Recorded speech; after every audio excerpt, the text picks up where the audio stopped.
For more on this story, we're joined by Chris Doyle. He's a Middle East commentator and director of the Council for Arab-British Understanding. Chris, thanks for being with us. So Netanyahu is talking now about solving the Gaza issue. What does this mean, and does it mean that we're closer to the war ending? Netanyahu's idea of solving Gaza is very different from that of most other people outside of the Israeli government. So it's not clear what he means by that at all. I think that he will try to promote the idea that he's about to get some sort of ceasefire deal that will see the release of the remaining hostages. We're told that 20 may be left alive, but there's absolutely no route down this path whatsoever. There's no sign that this will actually lead to a proper ceasefire, the full and proper access for the UN and other humanitarian agencies to address the utter humanitarian crisis, and you see that on your screens right now.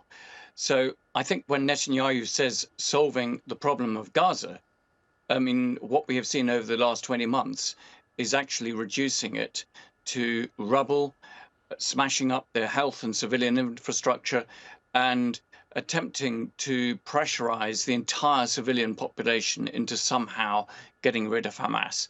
So I think one should be extremely cautious. Yes, President Trump, I think, does now want a ceasefire, and Netanyahu may wish to get to some sort of exit deal from which he can start to stop military operations.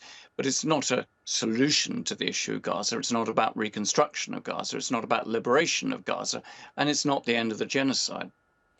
And Chris, as Trump does talk of being days away from a Gaza ceasefire, Israeli forces have killed dozens today. Why are we seeing this ramping up in the bombing campaign now, do you think? It's simply because they can, and they were killing large numbers of Palestinians in Gaza all the way during those 12 days of the war with Iran. We have seen precious little pushback from the major international powers. Sort of criticism that we were getting prior to the Iran war has just died away, frankly. It hardly exists. Prior to that war, we had two Israeli ministers that were sanctioned by 5 states, including the United Kingdom. Well, we're not getting any of those sorts of announcements at the moment. It looks like we have to build up all that pressure once more. But it has to be far more than the sort of ceasefire that the Israeli government circles have been talking about. That is not a way to get out of this crisis. And you mentioned the humanitarian situation, Chris. We've got acute malnutrition in children, people living among rubble, people trying to get aid and being shot at. Give us a sense of just how much urgently needs addressing in Gaza right now in terms of that humanitarian crisis. Well, in addition to that, they're running out of water because there's been a fuel blockade that's never ended.